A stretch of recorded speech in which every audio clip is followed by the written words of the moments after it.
नमस्कार दोस्तों, मैं रोहन यादव आप सभी का एक बार फिर से मास्टर क्लासेस चैनल पर स्वागत करता हूं। दोस्तों, आज की टॉपिक है UGC net paper second social work के यूनिट नंबर 8 में दिया हुआ है दोस्तों कि भारत के संविधान और उसमें सामाजिक न्याय और समाज कार्य अभ्यास का एक पॉइंट दोस्तों राजनीति के निदेशक तत्व यानी राष्ट्र नीति के निर्देशात्मक सिद्धांत दिया हुआ है ऑलरेडी दोस्तों यूनिट नंबर 8 में। आज मैं इसी पे चर्चा करूंगा दोस्तों और आपको बताऊंगा कि कैसे दोस्तों क्वेश्चंस यूजीसी नेट में यहाँ से अप्लाइड बन के आते हैं। ध्यान से सुनना दोस्तों और ध्यान से देखना। आप लोग इस वीडियो को कॉपी पेन साथ में रखिए और उसे तुरंत नोट डाउन भी करते चलिए। मैं अभी लास्ट में आप लोगों को 2 प्रश्न, अप्लाइड प्रश्न और सुमेलित वाले प्रश्न हैं जो उनको करवाऊंगा। बस दोस्तों इस वीडियो को ध्यान से देखना कि राष्ट्र के नीति निर्देशक सिद्धांत से कैसे प्रश्न पूछे जाते हैं। एक चीज़ और बता दूं मैं दोस्तों आपको, यहाँ से फैक्ट के रूप में क्या बनता है आप लोग नोट डाउन कर लीजिए कि राष्ट्र नीति के निर्देशात्मक सिद्धांत में ये दोस्तों भाग 4 से लिया गया है। ये फैक्ट बन जाता है यूजीसी नेट के एग्ज़ाम में, भाग 4 से लिया गया है। और इसमें टोटल अनुच्छेद की अगर मैं बात करूं 36 से लेकर 51 तक की बात कही गई है। ये भी चीज़ें आप लोग नोट डाउन कर लीजिए दोस्तों। राष्ट्र नीति के निर्देशात्मक सिद्धांत को आयरलैंड से लिया गया है, तो ये चीज़ें पूछी जाती हैं, आप लोग इसे नोट डाउन कर लीजिए दोस्तों। एक चीज़ बता दूं आप लोगों को मैं कि भारतीय संविधान सभा में या संविधान के सभा में दोस्तों सलाहकार थे BN राव जी। आप सभी लोग को पता भी होगा BN राव जी इसके सलाहकार थे।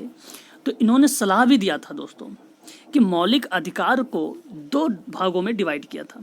किसको? मौलिक अधिकार को। ध्यान से सुनना दोस्तों। इसमें इन्होंने एक तो ये बताया कि जो तुरंत रूप से लागू हो और उसे न्यायालय में परिवर्तनीय माना जा सके, वो बताया कि ये मौलिक अधिकार हो सकते हैं।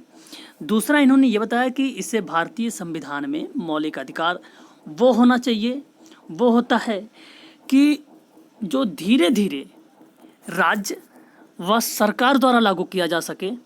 इन्होंने ये बताया मौलिक अधिकार को। लेकिन दोस्तों इनको विचार को तो माना गया, लेकिन मौलिक अधिकार में इन्हें 1 और 2 के नाम से नहीं जाना गया। आप लोग नोट डाउन भी करते रहिएगा दोस्तों, साथ साथ जो मेन फैक्ट हैं। बट इनको मौलिक अधिकार में 1 और 2 के नाम से नहीं जाना गया, बल्कि मौलिक अधिकार को मौलिक अधिकार में नाम से जाना गया। और दोस्तों जो न्यायालय में परिवर्तन या परिवर्तित विचारधारा नहीं थी, वो सरकार जनता को देने में सक्षम नहीं थी, उन अधिकारों को राष्ट्र नीति के निर्देशात्मक सिद्धांत या तत्व में रखा गया। आई होप दोस्तों कि मेरी बातों को आप लोग समझ गए होंगे। इम्पॉर्टेंट चीज़ें बोला हूँ मैं, यानी आप ये समझिए कि इसे न्यायालय द्वारा लागू नहीं किया जा सकता, यानी इसे वैधानिक शक्ति प्राप्त नहीं है। ठीक है, इस चीज़ को ध्यान देना। और दोस्तों यह न्यायालय में परिवर्तनीय नहीं है, तो इसलिए दोस्तों इसका आलोचना भी किया गया। किसका? राष्ट्र नीति निर्देशात्मक सिद्धांत को। और इसे न्यायालय में इसलिए परिवर्तनीय नहीं है दोस्तों क्योंकि माना गया कि जनता इसका मूल्यांकन स्वयं करे।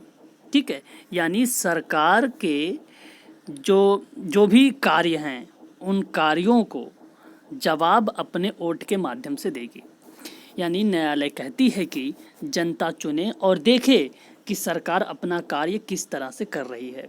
ठीक है, तो ध्यान से समझना दोस्तों। इसमें अब मौलिक अधिकार में यह होता है कि सरकार को मौलिक अधिकार देना ही होगा। यहाँ राज्य नीति सिद्धांत जो है राष्ट्र नीति के निर्देशात्मक सिद्धांत में ये नहीं कर सकता।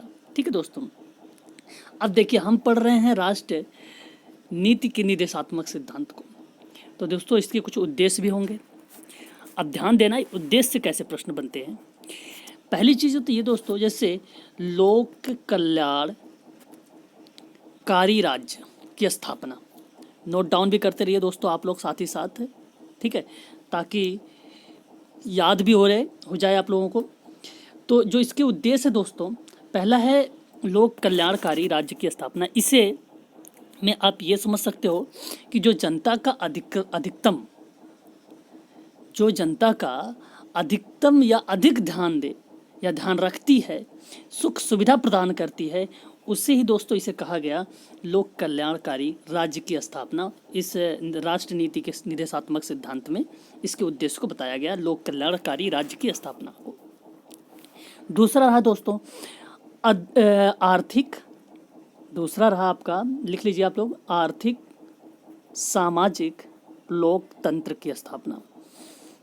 ये दोनों अर्थों में अगर देखा जाए दोस्तों, तो ये जुड़ा हुआ है लोक कल्याणकारी राज्य की स्थापना से, आर्थिक लोकतंत्र की स्थापना से। तो ये दोनों शब्द दोस्तों, दोनों के अर्थ एक दूसरे से जुड़े हुए हैं। और दोस्तों इसमें मैंने आप लोगों को बता चुका कि जितने भी आर्टिकल्स हैं 36 से लेकर 51 तक, सभी अनुच्छेद वो सभी विचारधाराओं पर आधारित हैं। अभी इंपॉर्टेंट चीज़ें बोला, क्वेश्चन पूछा जाता है किससे जुड़ा हुआ है, तो विचारधाराओं से जुड़ा हुआ है। ठीक है, नोट डाउन करते रहिए साथ साथ दोस्तों। अब विचारधारा कौन कौन सी हो सकती है? पहली चीज़ तो ये राष्ट्र नीति निर्देशात्मक सिद्धांत में गांधीवादी विचारधारा।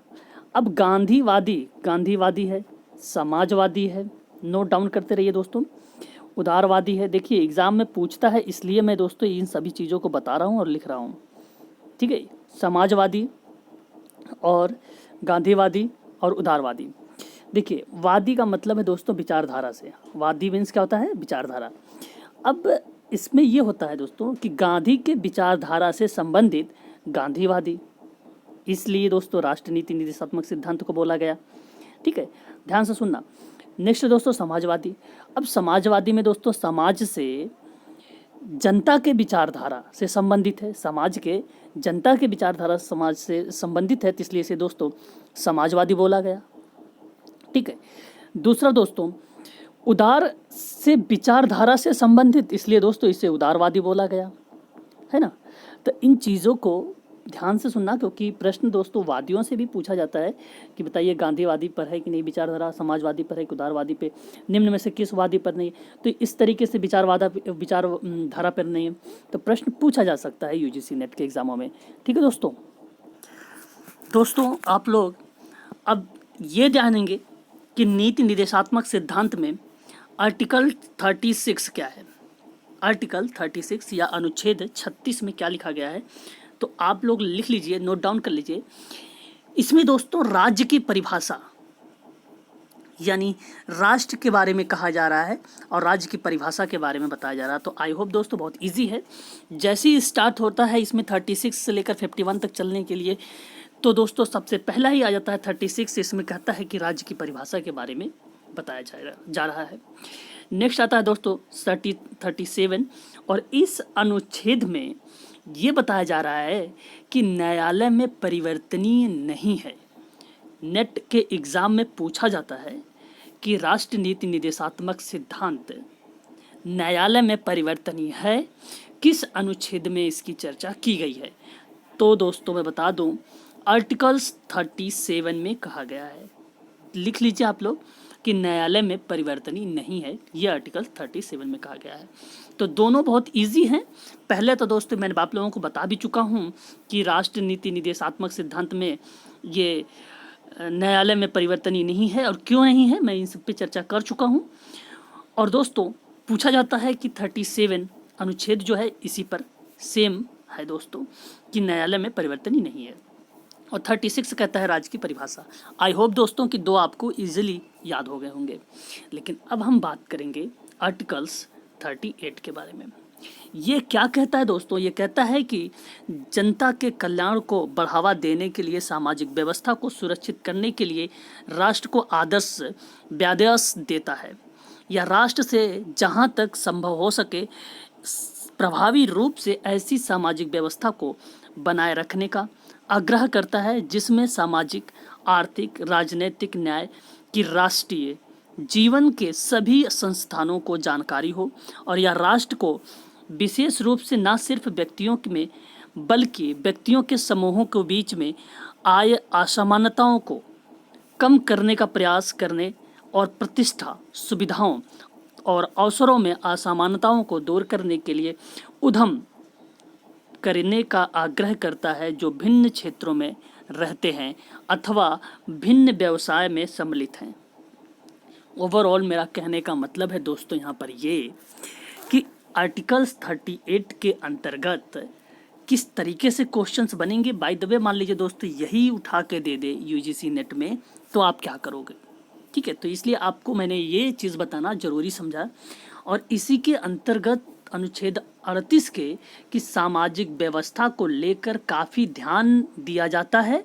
जनता के हितों के मद्देनजर रखते हुए राष्ट्र के ऐसे कानून का निर्माण करने की बात कहा गया है इसमें, जिससे कि सभी के बीच समानता दिखाई दे और भाईचारे को बढ़ावा मिले।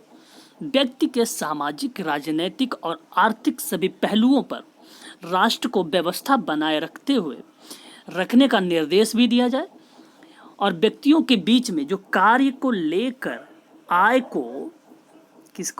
को प्राप्त होती है उसमें उसकी असमानताएं दिखाई देती हैं दोस्तों, और जिन्हें हम राष्ट्र के द्वारा कानून को प्रतिबंधित करने या उन्हें लागू करके समानता का प्रचार करना चाहिए। ये आर्टिकल 38 कहता है दोस्तों।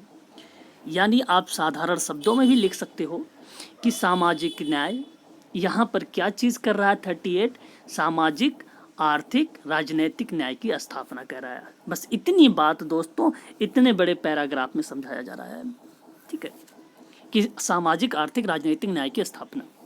अब दोस्तों यूजीसी नेट में न्याय से संबंधित दो तरीके से प्रश्न बनेंगे। पहला प्रश्न बन सकता है, जब न्याय की स्थापना होगी तो आप दोस्तों ऑप्शन में देखना, सामाजिक होगा, आर्थिक होगा, राजनीतिक होगा। लेकिन ध्यान से सुनना दोस्तों, जब न्याय की स्थापना के लिए रिलेटेड आएगा शब्द तो आप सामाजिक, आर्थिक, राजनीतिक लगाओगे। अगर आप लोगों को ऑप्शन देगा लोकतंत्र की स्थापना, जैसे लोकतंत्र जो न्याय है, अगर कहेगा न्याय की स्थापना तो आप सामाजिक, आर्थिक, राजनीतिक न्याय की स्थापना समझोगे। और दूसरा अगर न्याय से ही रिलेटेड दोस्तों क्वेश्चंस बनेगा कि न्याय लोकतंत्र की स्थापना, तो आपको दोस्तों सामाजिक और आर्थिक ही बनेगा। इसमें ये चीज़ें ध्यान देना, सामाजिक और आर्थिक, इसमें राजनीतिक का रोल कुछ नहीं होता दोस्तों, तो ध्यान देना ऐसे प्रश्नों पर, ठीक है। नेक्स्ट पे चलते हैं आर्टिकल्स 39 पर। वेरी वेरी मोस्ट इम्पॉर्टेंट है ये सभी जिन पे मैं चर्चा कर रहा हूँ। ये आपको किसी भी यूट्यूब चैनल पे इतना इस तरीके से अप्लाइड क्वेश्चंस, जिस तरीके से यूजीसी नेट में पेपर फर्स्ट हो या पेपर सेकंड हो, नहीं मिलेगा दोस्तों इतना ब्रॉड लेवल पे इस तरीके से समझा कर। आर्टिकल 39 में देखिए बेसिकली बात कही गई है दोस्तों इसमें ये कि संसाधनों, ठीक है, अभी लिखना समझ लो दोस्तों, ठीक है, संसाधनों का उचित विवरण या उचित वितरण, समान कार्य, समान वेतन, तीन चीज पे ध्यान दिया गया है। समझ रहे हो क्या चीज? संसाधनों का उचित वितरण, समान कार्य, समान वेतन।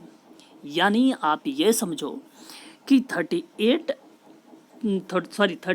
में आर्टिकल्स में कहा जा रहा है कि राष्ट्र को निम्नलिखित सुरक्षित रखने की दिशा में अपनी नीतियां बनाने का अधिकार देता है। अब ये अधिकार क्या क्या हैं? जैसे 5 पॉइंट में कहा गया, क्या कहता है कि पुरुष और महिला नागरिकों को समान रूप से जीविका के उपयुक्त साधनों का अधिकार हो। ध्यान से सुनना, नोट डाउन भी कर लीजिए। खा कहता है कि समुदाय के सामग्री संसाधनों को स्वामित्व और नियंत्रण का वितरण इस प्रकार हो कि सामान्य वस्तुओं का मुहैया कराने का श्रेष्ठ हो। गा कहता है कि आर्थिक प्रणाली के प्रचलन से संपत्ति का संदृढ़ और उत्पादन के साधनों की क्षति ना हो। और घा कहता है दोस्तों कि महिलाओं और पुरुषों के लिए समान कार्य और समान वेतन हो। मैंने अभी भी चर्चा किया है। और ना यानी लास्ट 5वां कहता है कि महिला और पुरुष श्रमिकों को कम उम्र, बच्चों के स्वास्थ्य और शक्ति से खिलवाड़ ना हो। नागरिकों को आर्थिक आवश्यकता के कारण अपनी आयु अथवा शक्ति के अनुपयुक्त व्यक्तियों को अपनाने के लिए बाध्य ना होना पड़े।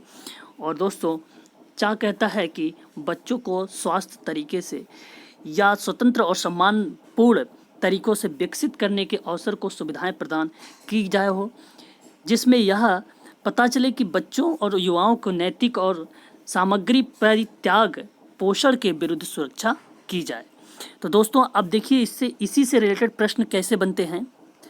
दोस्तों इस प्रश्न में 38 को अभी मैंने आप लोगों से चर्चा करा हूँ कि जिसमें बताया मैंने 38 में यह अनुच्छेद को सामाजिक व्यवस्था को लेकर काफ़ी ध्यान में रखा जाता है, जिसमें दोस्तों ऐसे कानून का निर्माण भी कहा जाता है, ठीक है, निर्माण भी किया गया है।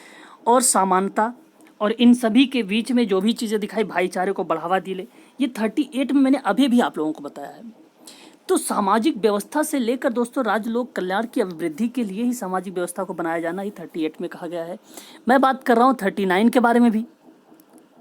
आर्टिकल्स 39 में दोस्तों ये है कि स्त्री व पुरुष दोनों को अपने जीवन निर्वाह करने का पर्याप्त साधन के रूप में प्रयोग किया जाना चाहिए, ये मैंने आपको बताया है।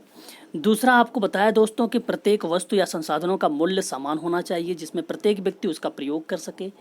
तीसरा मैंने बताया दोस्तों कि स्त्री और पुरुष के बीच में जो भी कार्य कर रहे हों तो दोनों को समान वेतन और समान रूप से उसको समानता मिलनी चाहिए। चौथा दोस्तों बताया कि कम उम्र के बच्चों के साथ शारीरिक श्रम ज़्यादा नहीं करवाना चाहिए, ताकि स्वास्थ्य से किसी भी प्रकार का कोई गलत प्रभाव ना पड़े और ना ही अपनी आर्थिक स्थिति के कारण उसको किसी भी प्रकार का कोई गलत कार्य करने के लिए बाध्य होना पड़े। मैंने फिफ्थ बताया दोस्तों आप लोगों से ये कि बच्चों के विकास के लिए उन्हें सभी सुविधाएं प्रदान करनी चाहिए या उनके सभी अधिकार दिया जाना चाहिए, जिसमें वो सभी समाज के सम्मानपूर्ण जीवन का निर्वाह कर सके।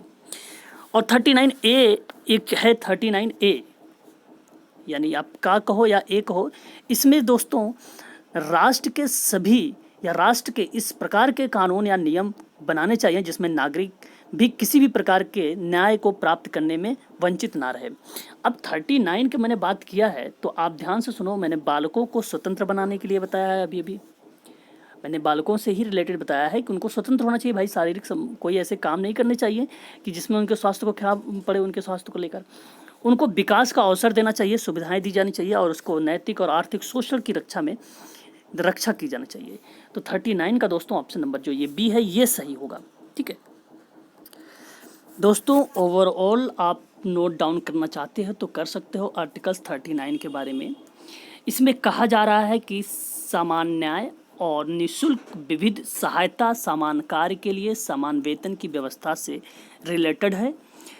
वहीं 39 दोस्तों खा भी कह रहा था, आपको अगर समझना है तो सार्वजनिक धन और स्वामित्व तथा नियंत्रण इस प्रकार करना ताकि सार्वजनिक हित का सर्वोत्तम साधन हो सके। आप इस तरीके से समझ सकते हो, धन का समान वितरण हो, ठीक है। तो इन सभी चीज़ों पर ये 39 में दोस्तों बात कही गई है। आई होप दोस्तों कि आप लोगों को ये चीज़ें समझ में आ गई होंगी 39 के बारे में, ठीक है। 39A भी वही चीज़ें हैं, मैंने अभी भी चर्चा कर ही चुका हूँ आप लोगों से। 39A में बता चुका हूँ कि कानून नियम को बनाए रखना चाहिए, नागरिक को किसी भी प्रकार का न्याय को प्राप्त करने से वंचित ना रह जाए। तो ये दोस्तों इसी में है कि राष्ट्र के उपयुक्त कानून एवं योजनाओं के द्वारा मुफ्त वैधानिक सहायता प्रावधान सुनिश्चित करने का आदेश देता है और इससे कोई भी सामाजिक या आर्थिक या नागरिक जो भी चीज़ें होंगी उन्हें अक्षमता के कारण अन्य या न्याय से वंचित ना हो सके, ठीक है दोस्तों। ये 39 का ए था। हम बात करेंगे अब आर्टिकल्स 40 यानी दोस्तों अनुच्छेद 40 में कहा गया है कि राष्ट्र को ग्राम पंचायतों के संगठन और उन्हें ऐसे अधिकार प्रदान करने का आदेश देता है जिसमें वो स्वायत्तता यानी स्वतंत्र शासन की इकाइयों के रूप में कार्य कर सकें।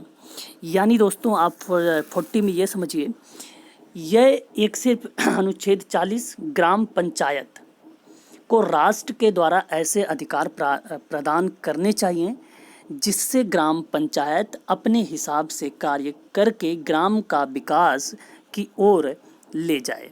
तो ये चीज़ें आपको 40 में ध्यान रखना होगा दोस्तों। अब मैं बात करूं ओवरऑल दोस्तों, 40 का कहने का मतलब ये है मेरा कि आप ग्राम पंचायत का संगठन से रिलेटेड है दोस्तों। ये ध्यान देना क्योंकि इम्पोर्टेंट टॉपिक है और ये इम्पोर्टेंट आर्टिकल्स हैं। 40 से प्रश्न बनते हैं यूजीसी नेट में दोस्तों।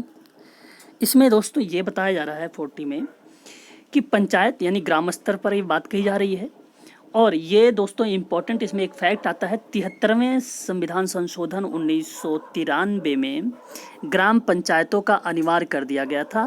तो ये चीज़ें आपको ध्यान रखना। हम बात करेंगे 41 के बारे में। तो 41 दोस्तों आर्टिकल्स यानी अनुच्छेद 41, इसमें दोस्तों कुछ विशेष दशा में काम करने का अधिकार है।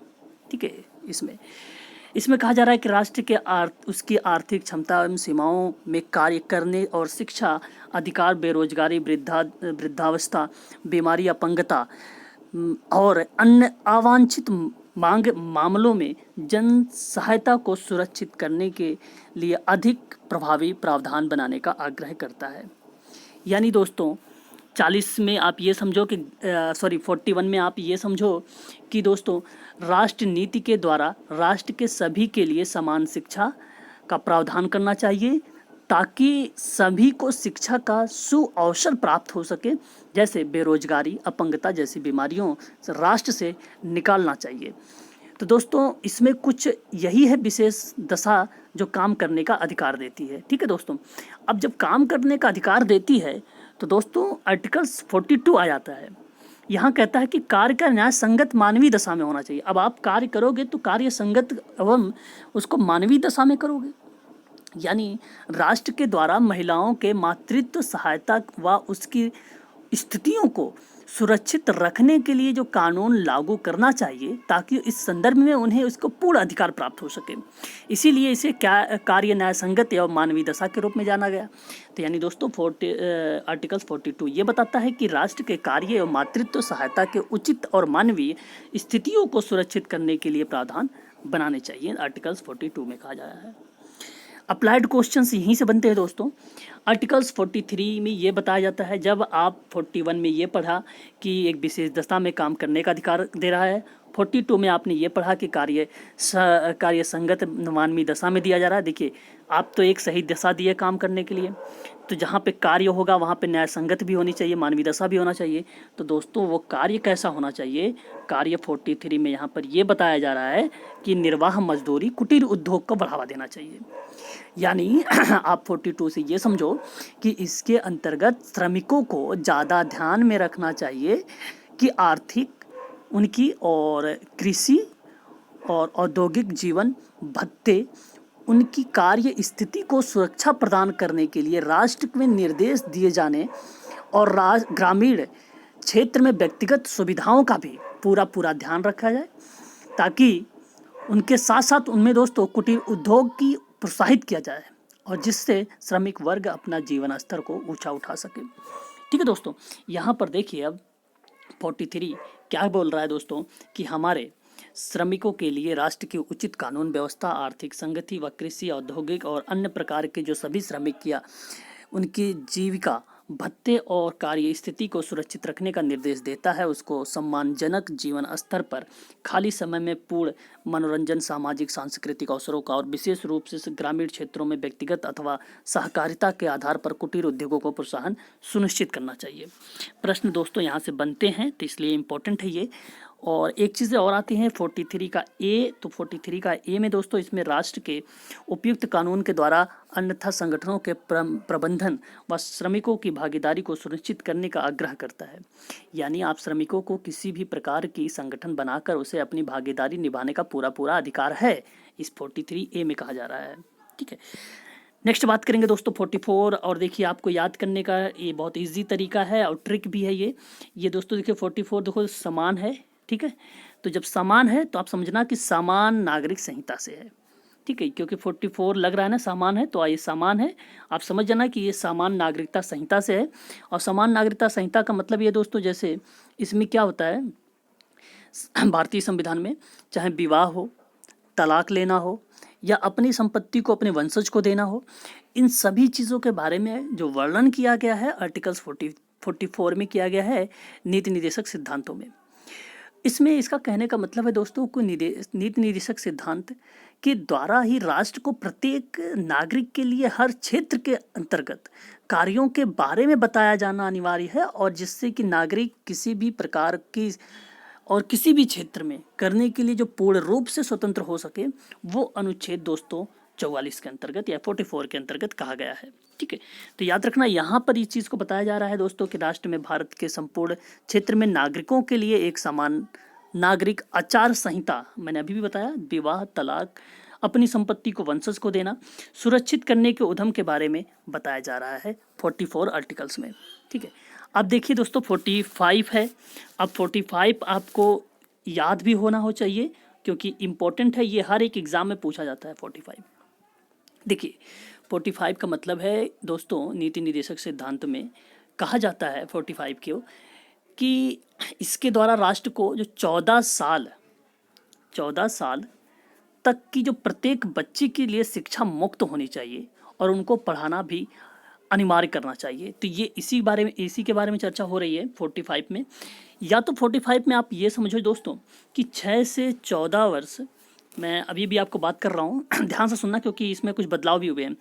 6 से 14 वर्ष की अनिवार्य और निःशुल्क शिक्षा मिलेगी। ये दोस्तों की किस में बात है? 21 का एक ही बात है ये दोस्तों 86वें संविधान संशोधन 2000 में जब संशोधन हुआ था तो इसको उसमें रखा गया था।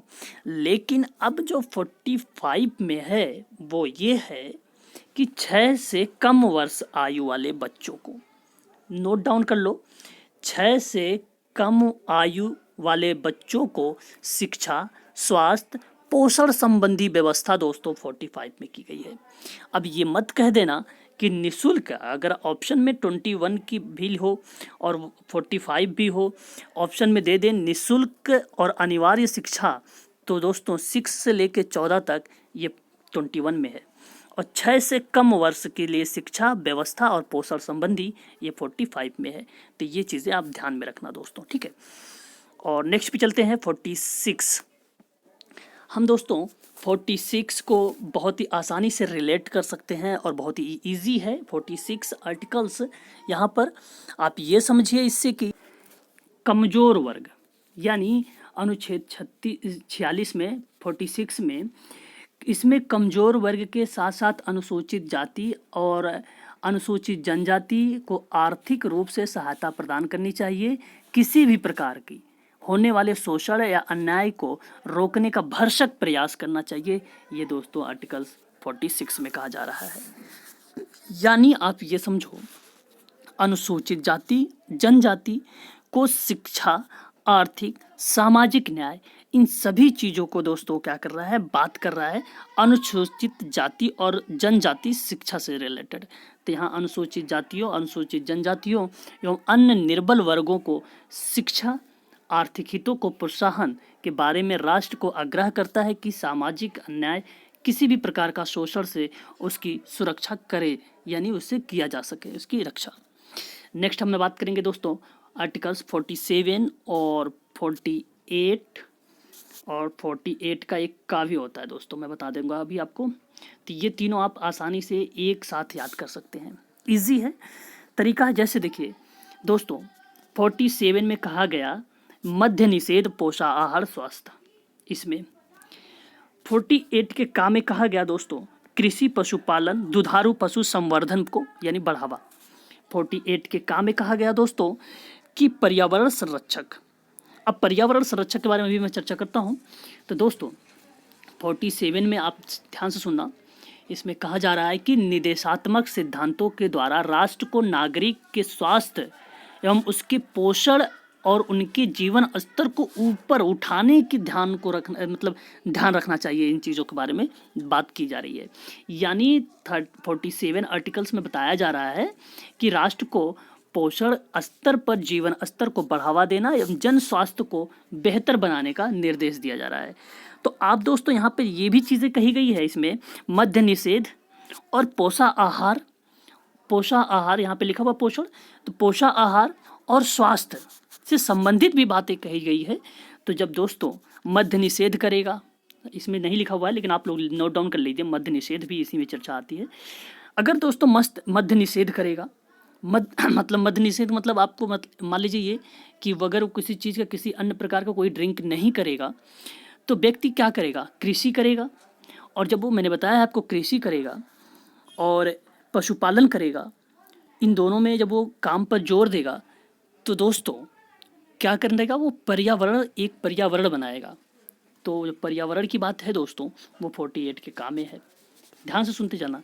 अब दोस्तों 48 में ये है कि राष्ट्र को कृषि, ठीक है, पशु प्रजनन यानी पालन, आधुनिक कार्य एवं वैज्ञानिक तरीके से संगठित करने के प्रयास का आग्रह करता है। आर्टिकल 38 के देखिए यहाँ पे लिखा हुआ है 38A देश के वनों एवं वन्य जीव की सुरक्षा एवं पर्यावरण की सुरक्षा सुधार करने में बारे में बताया जा रहा है।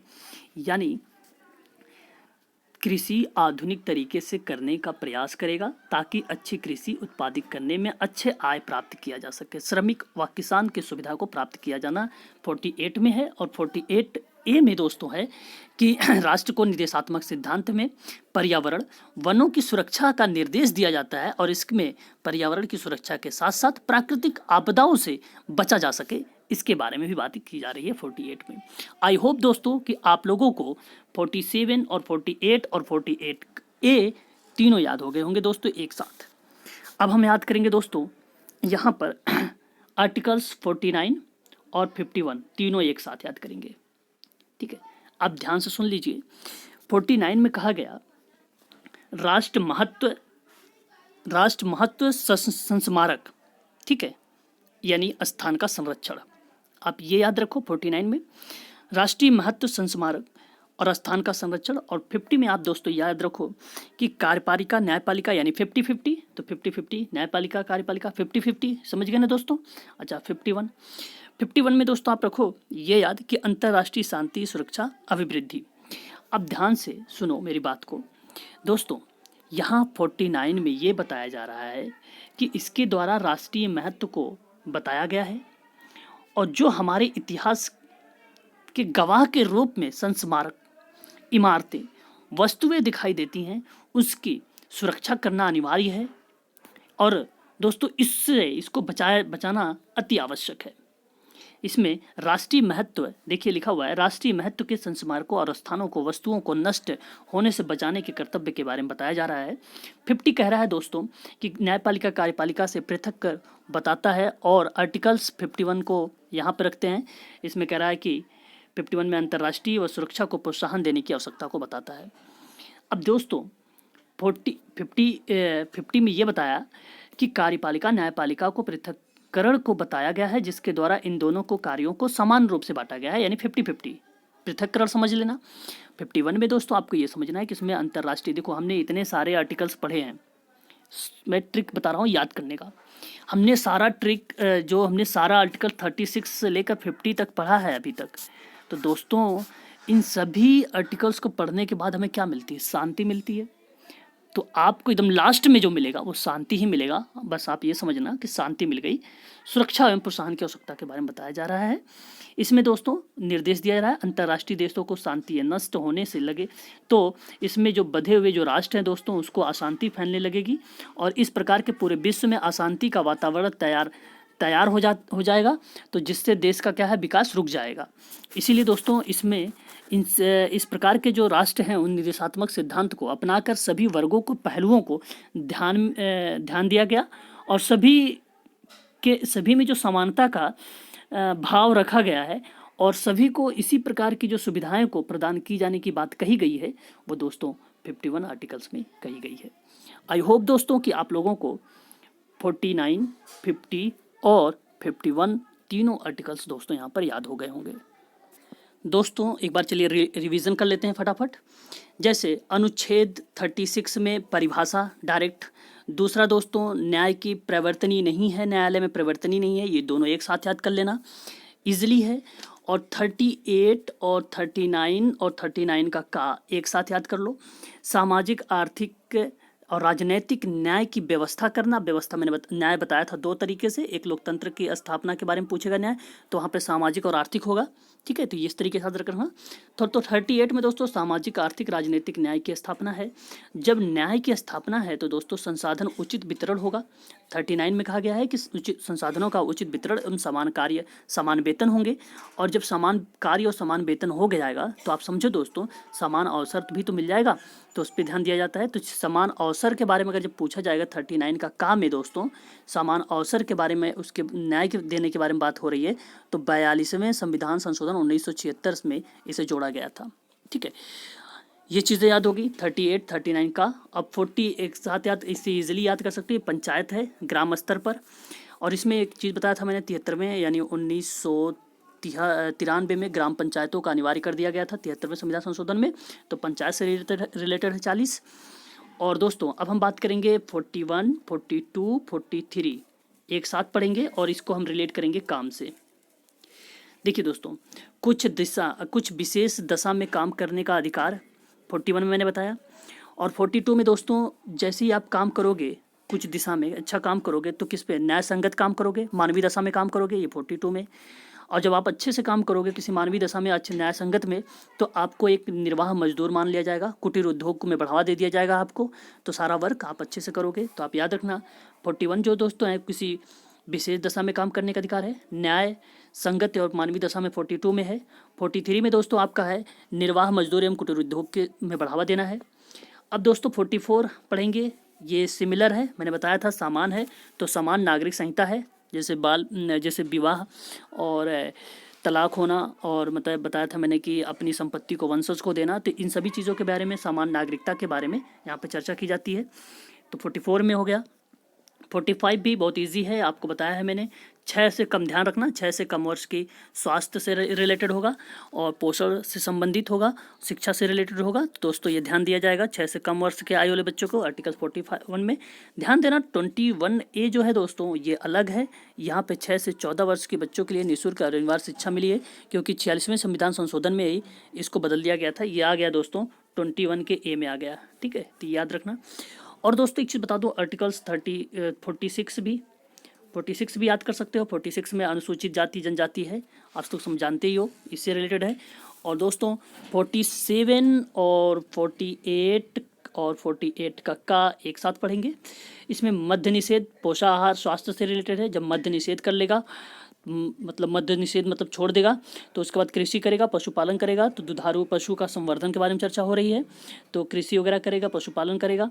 फिर 48 का काम है दोस्तों ये हुआ कि जब ये सारा चीज़ें कर लेगा तो एक सही पर्यावरण संरक्षण करेगा।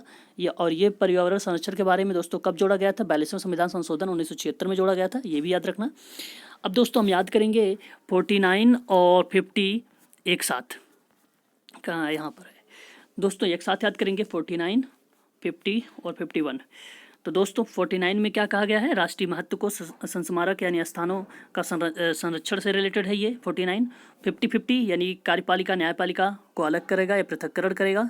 और 51 दोस्तों जैसे हमने सारे आर्टिकल्स पढ़ लिया ना, तो शांति हमें मिल गई, और जब शांति मिल जाएगी तो आपको ये समझ जाना है दोस्तों कि अंतर्राष्ट्रीय शांति सुरक्षा की अभिवृद्धि के बारे में 51 के बारे में चर्चा की गई है। अब थोड़ी सी इंपॉर्टेंट चीज़ें हैं, ये है नोट डाउन कर लीजिए, केशवानंद से रिलेटेड है, तो नोट डाउन। भारती, केशवानंद भारती बनाम केरल राज्यवाद। तो केशवानंद भारती बनाम केरल राज्यवाद 1973 नोट डाउन कर लिए। इसमें दोस्तों मौलिक अधिकार को इन्होंने क्या बताया, इन्होंने ये बताया कि मौलिक अधिकार को प्राथमिकता मिलनी चाहिए। किसने कहा था ये, केशवानंद भारती बनाम केरल राज्यवाद ने 1973 में बताया था कि मौलिक अधिकार को प्राथमिकता मिलनी चाहिए। वहीं दोस्तों नेक्स्ट आता है, लिख लीजिए 42वें संविधान संशोधन 1976 में जो हुआ, उन्होंने ये बताया कि नीति निर्देशात्मक तत्व को श्रेष्ठ मानना चाहिए और इनको मानना चाहिए, प्राथमिकता देनी चाहिए। तो ये किसने कहा, 42वें संविधान संशोधन में बोला गया। तो दो चीज़ें मैंने बता दी आप लोगों को, केशवानंद भारतीय केरल राज्यवाद 1973 में बताया गया कि मौलिक अधिकार श्रेष्ठ है। 42वें संविधान संशोधन 1976 में बताया गया नीति निर्देशक तत्व जो है सिद्धांत है। लेकिन एक और आता है लास्ट में दोस्तों, मिनर्वा, क्या आता है, मिनर्वा मिल्स बनाम भारत संघ 1980। ठीक है, तो मिनर्वा मिल्स बनाम भारत संघ 1980 में ये बताया गया, नहीं, जरूरी नहीं केशवानंद जो कहे हैं वो सही है, और जरूरी नहीं 42वें संविधान संशोधन में जो बताया गया नीति निर्देशक तत्व जो है वो श्रेष्ठ हो। इन्होंने बताया दोस्तों मिनर्वा मिल्स बनाम भारत संघ 1980 में ये बताया गया कि दोनों में संतुलन बनाने की बात है, और ये दोनों एक दूसरे के पूरक हैं। तो दोस्तों ये याद रखना कि एक दूसरे के पूरक है, दोनों समान है। तो ये बताया गया किसने, मिनर्वा मिल्स बनाम भारत संघ, मौलिक अधिकार और नीति निर्देशक तत्व दोनों समान है, दोनों एक दूसरे के पूरक हैं, इन्होंने ये बताया था। दोस्तों हमने अभी पढ़ा है सारे आर्टिकल्स जो भी, उन सभी आर्टिकल्स में कुछ ऐसे भी हैं, आर्टिकल्स हैं जो नीति निर्देशक सिद्धांत के रूप में कार्य करते हैं। जैसे अब मैं अगर बात कहूँ अनुच्छेद 350 आर्टिकल्स, अरे इतना बड़ा तो इसमें हमने पढ़ा ही नहीं, क्योंकि है 36 से लेकर 51 तक।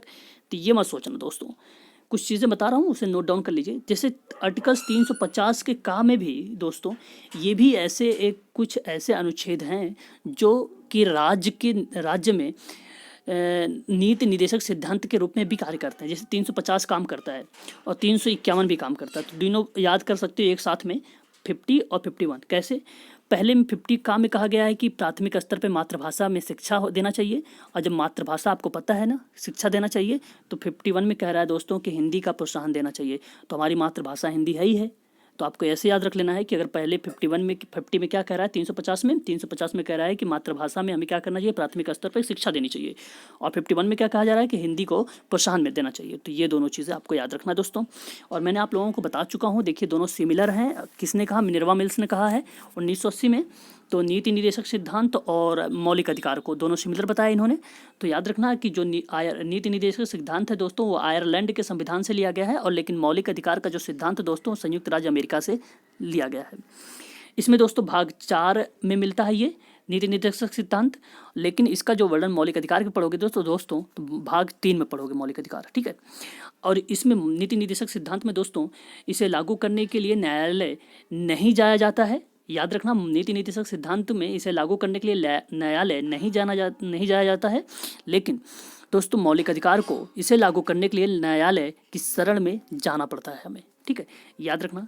और दोस्तों इसमें ये हमेशा नीति निर्देशक सिद्धांत जो होता है दोस्तों, ये हमेशा क्या करता है, समाज की भलाई के लिए होता है। और जो यहाँ पे मौलिक अधिकार है दोस्तों, वो व्यक्ति के भलाई के लिए और व्यक्ति के अधिकार के लिए ये होता है मौलिक अधिकार, ठीक है। तो कौन सा मौलिक अधिकार, याद रखना। और नेक्स्ट दोस्तों, अगर मैं नीति निर्देशक सिद्धांत की बात कर रहा हूँ, तो इसमें दोस्तों क्या है कि इसके पीछे राजनीति मान्यता है। किसके साथ पीछे? नीति निर्देशक सिद्धांत के। लेकिन मौलिक के पीछे दोस्तों अगर मैं बात करूँ, तो मौलिक अधिकार के पीछे कानूनी मान्यता है, ठीक है। और नीति निर्देशक सिद्धांत में दोस्तों क्या है कि इसमें राज्य सरकार और अधिकारों को बढ़ाता है, लेकिन इसमें जो सरकार है दोस्तों, उसको महत्व को घटाता है, सरकार के महत्व को घटाता है मौलिक अधिकार। और दोस्तों नीति निर्देशक सिद्धांत जो है दोस्तों, इसमें राज्य सरकार द्वारा लागू करने के बाद नागरिक को प्राप्त होता है। राज्य सरकार लागू करने के बाद किसको? नागरिक को प्राप्त होता है नीति निर्देशक सिद्धांत। लेकिन मौलिक अधिकार जो है दोस्तों, वो ये अधिकार ये हो गए कि अधिकार नागरिकों को स्वतः प्राप्त हो जाता है, क्योंकि मौलिक अधिकार है वो स्वतः प्राप्त हो जाएंगे दोस्तों, ठीक है। दोस्तों वीडियो कैसी लगी आप लोगों को कमेंट करके ज़रूर बताना मुझे, ठीक है। और आई होप दोस्तों कि आप लोगों ने राज्य के नीति निर्देशक सिद्धांत के बारे में यहाँ से समझ लिया होगा बहुत अच्छे तरीके से, क्योंकि ये दोस्तों पेपर फर्स्ट और पेपर सेकंड दोनों के लिए मैंने यहाँ पे करा दिया है। तो ये पढ़ लिया आपने, तो समझो पेपर फर्स्ट और पेपर सेकंड नहीं पढ़ोगे दोस्तों, ठीक है, नीति निर्देशक सिद्धांत में। तो आज दोस्तों मैंने यहाँ पर ख़त्म कर दिया है नीति निर्देशक सिद्धांत को। अगली वीडियो जो आने वाली है दोस्तों, मैं आऊँगा यूनिट नंबर 7 पर ही चल रहा हूँ, धारणीय विकास पर। तो सस्टेनेबल डेवलपमेंट गोल्स पर ही चल रहा हूँ, मैं उसी को बताऊँगा, अभी उन्हीं में चलूँगा। कुछ बच्चों के डिमांड थे, इसलिए मैं दोस्तों आप लोगों के लिए अनुच्छेद में नीति निर्देशक सिद्धांत को लेकर आया हूँ दोस्तों, क्योंकि लास्ट के जो क्वेश्चंस थे वो भी अभी मैं करवा देता हूँ, रुक जाइए दोस्तों। देखो आर्टिकल्स 38 है, तो 38 में मैंने आपको बताया है अभी भी कि राज्य लोक कल्याण की अभिवृद्धि के लिए सामाजिक व्यवस्था करना, ये होता है। और 42 में दोस्तों मैंने आप लोगों को बताया है अभी कि राज्य के काम या न्याय संगत या मनोवित दशाओं में सुनिश्चित करने के लिए प्रसूति एवं सहायता प्रदान या सहायता उपलब्ध कराने की व्यवस्था करना ही दोस्तों ये 42 में कहा गया है। और 45 में दोस्तों बताया है मैंने अभी आप लोगों को कि निःशुल्क व अनिवार्य शिक्षा का प्रबंधन। देखिए यहाँ पे निःशुल्क लिखा है, कोई एज वगैरह नहीं लिखा है। अगर एज लिखता प्रश्न बन सकता है 6 से 14 वर्ष, तो यहाँ पे तुरंत दोस्तों 21 का ए बन जाता। 6 से कम होता तो ये 41 होता, लेकिन यहाँ पे एज नहीं है, इसलिए दोस्तों आपको डायरेक्ट समझना है ये कि 41 है। 46 दोस्तों आपको अभी भी मैंने चर्चा किया है, तो इसका जो होगा दोस्तों ये होगा राज्य के अनुसूचित जाति एवं जनजाति से रिलेटेड, अभी भी मैंने इस पर बता चुका हूँ दोस्तों, ठीक है। आई होप दोस्तों कि ये भी प्रश्न आपको समझ में आ गया होगा। 39 दोस्तों, 39 है क्या इसमें कहा गया है बालकों के स्वतंत्र गरिमामय और वातावरण से स्वास्थ्य विकास के अवसर और सुविधाएं दी जाने वाली और उसके नैतिक और आर्थिक शोषण से रक्षा की जाए। मैंने अभी भी चर्चा किया है सभी पर। और 41 है दोस्तों आपकी ये कि राज्य के काम और शिक्षा पाने की बेरोजगारी, बुढ़ापा, बीमारी, असत्ता मतलब अपंगता या अक्षमता समझिए की स्थिति में लोक सहायता पाने का प्रबंध 41 में कहा गया। और 43 में दोस्तों कहा गया कि राज्य, यहाँ पर ये कहा गया कि राज्य के काम में इनके कारों के लिए काम, निर्वाह, मजदूरी, शिष्ट जीवन और सामाजिक सांस्कृतिक अवसर उपलब्ध कराने के बारे में चर्चा की है, जिसमें इसमें क्या करेगा दोस्तों, कुटीर उद्योगों को भी बढ़ाने का प्रयास करेगा। ठीक है ना, तो याद रखना। और 43E का दोस्तों मैंने बताया अभी भी कि उद्योगों को प्रबंधन के लिए, जिसमें कर्मकारों यानी मजदूरों की भागीदारी के लिए राज्य विधि की व्यवस्था करेगा दोस्तों। ठीक है, तो इसका जो दोस्तों राइट ऑप्शन होगा, ऑप्शन इसमें गलत है। ठीक है, ऑप्शन मिला ही नहीं है कोई। अगर ऑप्शन आप बनाना चाहते हो तो आप इस तरीके से बना सकते हो कि ए का 2 होगा, बी का 3 होगा, सी का 4 होगा और डी का 1 होगा। ठीक है दोस्तों, ये ऑप्शन है। मिलता हूँ दोस्तों नेक्स्ट वीडियो में, तब तक के लिए जय हिंद, जय भारत।